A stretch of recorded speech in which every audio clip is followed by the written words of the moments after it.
Hi friends, welcome back to my channel. ഞാൻ ഇതിനു മുന്നേ ഇട്ട വീഡിയോകളിൽ പറഞ്ഞിരുന്നത് നമുക്ക് യു കെയിൽ എങ്ങനെ ഇലക്ട്രീഷ്യൻ ആകാം, അതിന് ഏതൊക്കെ കോഴ്സ് പഠിക്കണം, അല്ലെങ്കിൽ നാട്ടിൽ എക്സ്പീരിയൻസ് ഉള്ള ഒരാൾ ഇവിടെ വന്നു കഴിഞ്ഞാൽ ഏത് കോഴ്സാണ് മിനിമം ക്വാളിഫിക്കേഷനായിട്ട് നമുക്ക് വേണ്ടത്.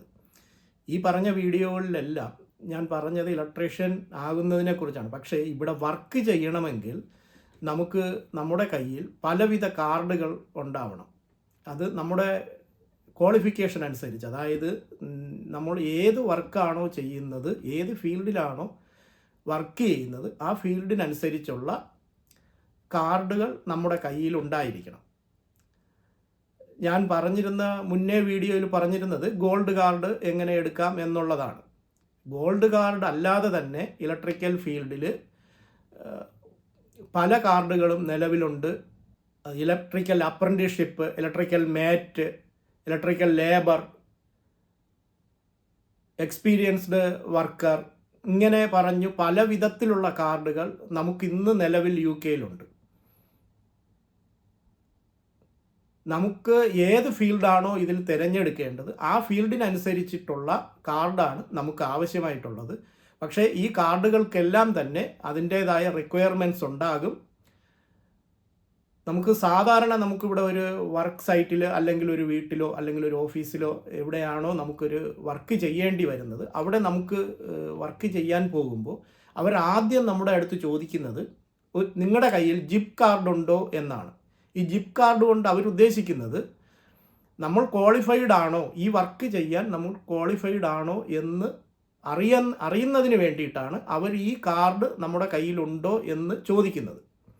ഞാൻ ഇന്ന് പറയാൻ ഉദ്ദേശിക്കുന്നത്, സാധാരണ നമുക്ക് യു കെയിൽ വരുന്ന ഒരാൾ ലെവൽ 3 ഡിപ്ലോമ കഴിഞ്ഞ് 18th എഡിഷനും കഴിഞ്ഞാൽ ECSൻ്റെ വെബ്സൈറ്റിൽ നമുക്ക് ഹെൽത്ത് ആൻഡ് സേഫ്റ്റി പാസ്സാകണം. അപ്പോൾ നിലവിൽ നമുക്കുള്ള മിനിമം ക്വാളിഫിക്കേഷനായി. പക്ഷേ നമുക്കിനി വർക്ക് ചെയ്യണമെങ്കിൽ നമ്മുടെ കയ്യിൽ ഒരു കാർഡ് ഉണ്ടാവണം. അപ്പോൾ നമുക്ക് എടുക്കാൻ പറ്റുന്ന ഒരു കാർഡ് ഇലക്ട്രിക്കൽ ലേബർ കാർഡാണ്. സാധാരണ 2 പ്ലാറ്റ്ഫോമിലുള്ള കാർഡുകളാണ് യു കെയിൽ ഇലക്ട്രീഷ്യന്മാർ ഉപയോഗിക്കുന്നത്. അതിൽ പ്രധാനപ്പെട്ടതാണ് ECS, electro mechanical certification scheme, ECS. അതുകൂടാതെ JIB, ജിപ്പ് കാർഡ് എന്ന് പറയും, JIB ജോയിൻറ്റ് ഇൻഡസ്ട്രിയൽ ബോർഡ്. ഈ 2 പ്ലാറ്റ്ഫോമിലുള്ള കാർഡുകളാണ് സാധാരണ യു കെയിൽ ഇലക്ട്രീഷ്യന്മാർ ഉപയോഗിക്കുന്നത്. അതിൽ കൂടുതലായിട്ട് ഉപയോഗിക്കുന്ന കാർഡെന്ന് പറയുന്നത് ECSൻ്റെതാണ്. അതിൽ തന്നെ ഇലക്ട്രിക്കൽ ലേബർ കാർഡാണ് ഇന്ത്യയിൽ നിന്ന് ഇവിടെ വന്ന് സ്റ്റേറ്റ്മെൻറ്റ് ഓഫ് കമ്പാരബിലിറ്റി ചെയ്തതിന് ശേഷം സാധാരണ ഒരു ജോബ് ആപ്ലിക്കേഷൻ കൊടുത്ത് എവിടെയെങ്കിലും ജോബിന് കയറുകയാണെങ്കിൽ സാധാരണ ഉപയോഗിക്കുന്നതാണ് ഈ electrical labour card. Electrical labour card എടുക്കുന്നതിനുള്ള റിക്വയർമെൻറ്റ്സിൽ ഏറ്റവും പ്രധാനപ്പെട്ടത്, അവർ ചോദിക്കുന്ന ക്വാളിഫിക്കേഷൻ എന്ന് പറയുന്നത് ഇലക്ട്രീഷ്യന്മാരുടെ മിനിമം ക്വാളിഫിക്കേഷനായ ലെവൽ 3 ആണ്, ലെവൽ 3 ഡിപ്ലോമ. ലെവൽ 3 ഡിപ്ലോമ എന്ന് പറയുമ്പോൾ അവർ ഫസ്റ്റ് പ്രയോറിറ്റി ആയിട്ട് അവർ കൊടുത്തിരിക്കുന്ന യു കെയിൽ പഠിച്ച ലെവൽ 3 ഡിപ്ലോമ, അതായത് സിറ്റി ആൻഡ് ഗിൽസിൻ്റെയോ അല്ലെങ്കിൽ LCLൻ്റെയോ അങ്ങനെ വിവിധ പ്ലാറ്റ്ഫോമുകളിൽ ഇവിടെ നമുക്ക് കിട്ടുന്ന ഡിപ്ലോമ ലെവൽ 3 ആണ് ഫസ്റ്റ് പ്രയോറിറ്റി ആയിട്ട് ECS വെബ്സൈറ്റിൽ അവർ ചോദിക്കുന്നത്. സിറ്റി ആൻഡ് ഗിൽസിൻ്റെ 236503 ഇലക്ട്രിക്കൽ ഇൻസ്റ്റലേഷൻ, ഈ ഡിപ്ലോമയാണ് അവർ ചോദിക്കുന്നത്. അതുകൂടാതെ നമുക്കിപ്പോൾ ഇലക്ട്രിക്കൽ ഫീൽഡിൽ വർക്ക് ചെയ്തോ അല്ലെങ്കിൽ പഠിച്ചോ നമ്മുടെ നാട്ടിൽ നിന്ന് യു കെയിൽ എത്തുന്ന ഒരാൾക്ക് സ്റ്റേറ്റ്മെൻറ്റ് ഓഫ് കമ്പാരബിലിറ്റി വഴിയാണ് നമുക്ക് ഈ പറയുന്ന ലെവൽ 3 കിട്ടുന്നതെങ്കിൽ അവർക്ക് ഈ കാർഡിന് അപ്ലൈ ചെയ്യുന്നതിന് ഈ ഒരു ഡോക്യുമെൻ്റ് വെച്ച് സാധിക്കത്തില്ല.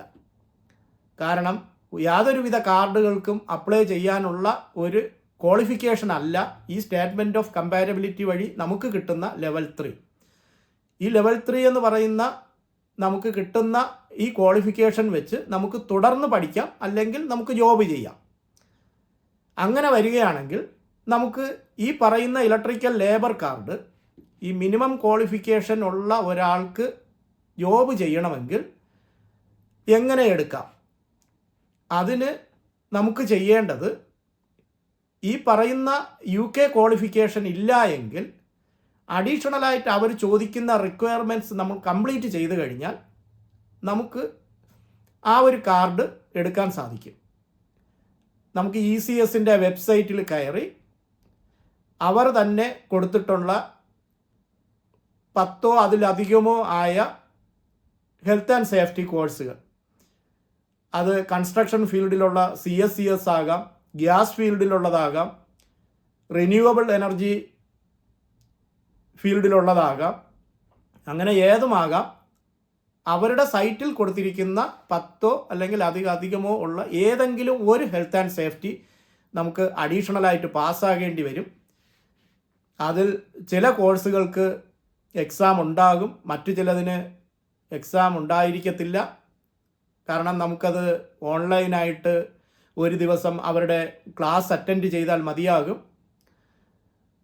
ഈ ഒരു സർട്ടിഫിക്കറ്റ് നമുക്ക് കയ്യിൽ കിട്ടുകയാണെങ്കിൽ നമുക്ക് കിട്ടിയ സ്റ്റേറ്റ്മെൻറ്റ് ഓഫ് കമ്പാരബിലിറ്റി വഴി കിട്ടിയ ലെവൽ 3 ഡിപ്ലോമയും ഈ അഡീഷണൽ ഹെൽത്ത് ആൻഡ് സേഫ്റ്റി സർട്ടിഫിക്കറ്റും ECSൻ്റെ വെബ്സൈറ്റിൽ അപ്ലോഡ് ചെയ്യുകയും അതിൻ്റെ കൂടെ തന്നെ ECSൻ്റെ വെബ്സൈറ്റിലുള്ള ഹെൽത്ത് ആൻഡ് സേഫ്റ്റി കോഴ്സ് കൂടെ പാസ്സാവുകയും ചെയ്തു കഴിഞ്ഞാൽ നമുക്ക് റിക്വയർമെൻറ്റ്സ് പൂർത്തിയാക്കാം. അങ്ങനെയാണെങ്കിൽ നമുക്ക് ഇലക്ട്രിക്കൽ ലേബർ കാർഡ് എടുക്കാൻ സാധിക്കും. ഇത് നമ്മൾ പേഴ്സണലായിട്ട് കാർഡ് എടുക്കുന്നെങ്കിലാണ് ഈ ഒരു ക്വാളിഫിക്കേഷൻ അവർ ചോദിക്കുന്നത്. നമ്മൾ ഏതെങ്കിലും ഒരു കമ്പനിയിൽ നമുക്ക് ജോബ് കിട്ടി അങ്ങനെ പോവുകയാണെങ്കിൽ കമ്പനി വശമാണ് നമുക്ക് ലേബർ കാർഡ് എടുക്കാൻ അപ്ലൈ ചെയ്യുന്നതെങ്കിൽ ഈ നിബന്ധനകളിൽ ഒരുപാട് മാറ്റങ്ങൾ വരും. കാരണം കമ്പനിക്ക് നേരിട്ട് അപ്ലൈ ചെയ്യാൻ സാധിക്കും, അവർക്ക് വേറെ ഹെൽത്ത് ആൻഡ് സേഫ്റ്റിയുടെ ആവശ്യം വരുന്നില്ല. കാരണം അവരുടെ ലെറ്റർ ഹെഡിൽ അവർ റൈറ്റ് ചെയ്ത് ലെറ്റർ തന്നാൽ മതി. എങ്കിൽ നമുക്ക് ആ കാർഡിന് കമ്പനി വഴി അപ്ലൈ ചെയ്യാൻ സാധിക്കും. മിനിമം ഒരു ലേബർ കാർഡ് ഇല്ലാതെ ആരും തന്നെ ഇലക്ട്രിക്കൽ ഫീൽഡിൽ വർക്ക് ചെയ്യാൻ പാടില്ല. കാരണം നമ്മുടെ എലിജിബിലിറ്റിയാണ് അതിലൂടെ അവർ ഉദ്ദേശിക്കുന്നത്. നമുക്കൊരു വർക്ക് ചെയ്യാനുള്ള ക്വാളിഫിക്കേഷൻ ഉണ്ടോ എന്നുള്ളതാണ് അവരത് കണക്കാക്കുന്നത്. പിന്നെ അതുമാത്രമല്ല, നമുക്കിവിടെ വർക്ക് ചെയ്യുന്നതിന് ഹെൽത്ത് ആൻഡ് സേഫ്റ്റി നിർബന്ധമാണ്. അപ്പോൾ ഇലക്ട്രിക്കൽ വർക്ക് ചെയ്യണമെങ്കിൽ സാധാരണയുള്ള ആൾക്കാർ, സാധാരണ നമുക്ക് ആദ്യമായിട്ട് UK വരുന്ന ഒരാൾ എടുക്കുന്നതാണ് ഈ ഇലക്ട്രിക്കൽ ലേബർ കാർഡ്. ഇതിങ്ങനെ കണ്ടിന്യൂ ചെയ്ത് നമുക്ക് തുടർന്ന് പഠിക്കാം. ഈ കാർഡ് കയ്യിൽ വെച്ച് തന്നെ നമുക്ക് വർക്ക് ചെയ്യാം, അതിൻ്റെ കൂടെ തന്നെ നമുക്ക് പഠിക്കാം. നമുക്ക് മറ്റൊരു ഫീൽഡിലേക്ക് മാറുമ്പോൾ നമുക്ക് ഈ കാർഡ് ചേഞ്ച് ചെയ്ത് നമുക്ക് അടുത്ത കാർഡ് എടുക്കാം. ഇപ്പോൾ ഗോൾഡ് കാർഡാണ് എടുക്കേണ്ടതെങ്കിൽ നമുക്ക് ഈ കാർഡ് വെച്ച് വർക്ക് ചെയ്തതിന് ശേഷം നമ്മൾ ഗോൾഡ് കാർഡിലേക്ക് എത്തി ഈ കാർഡ് ചേഞ്ച് ചെയ്ത് നമുക്ക് ഗോൾഡ് കാർഡിന് അപ്ലൈ ചെയ്യാം. അതും സെയിം ഈ പറയുന്ന ECSൻ്റെ വെബ്സൈറ്റ് തന്നെയാണ് ഈ ഗോൾഡ് കാർഡിനും അപ്ലൈ ചെയ്യേണ്ടത്. ഇലക്ട്രിക്കൽ ലേബർ കാർഡ് ഉപയോഗിച്ച് സ്വന്തമായിട്ട് നമുക്ക് വർക്ക് ചെയ്യാം. പക്ഷേ അതിൽ പ്രധാനപ്പെട്ട ഒരു കാര്യമുള്ളത്, വിത്ത് സൂപ്പർവൈസിങ്ങിൽ മാത്രമേ നമുക്ക് വർക്ക് ചെയ്യാനുള്ള നിയമം ഇവിടെ അനുവദിക്കുന്നുള്ളൂ. സൂപ്പർവൈസിങ് അല്ലാതെ നമുക്ക് വർക്ക് ചെയ്യണമെങ്കിൽ നമ്മൾ ഫുൾ ക്വാളിഫൈഡ് ആയിരിക്കണം. നിങ്ങൾക്ക് ഈ വീഡിയോ ഇഷ്ടപ്പെട്ട് കാണുമെന്ന് ഞാൻ വിശ്വസിക്കുന്നു. ഇഷ്ടപ്പെട്ടെങ്കിൽ നിങ്ങൾക്ക് ലൈക്ക് ചെയ്യാം. അതുപോലെ എന്തെങ്കിലും അഭിപ്രായം ഉണ്ടെങ്കിൽ കമൻറ്റ് ബോക്സിൽ രേഖപ്പെടുത്തുക. തുടരുക. നിങ്ങൾക്ക് അടുത്ത വീഡിയോ ഇടുന്നത് വരെ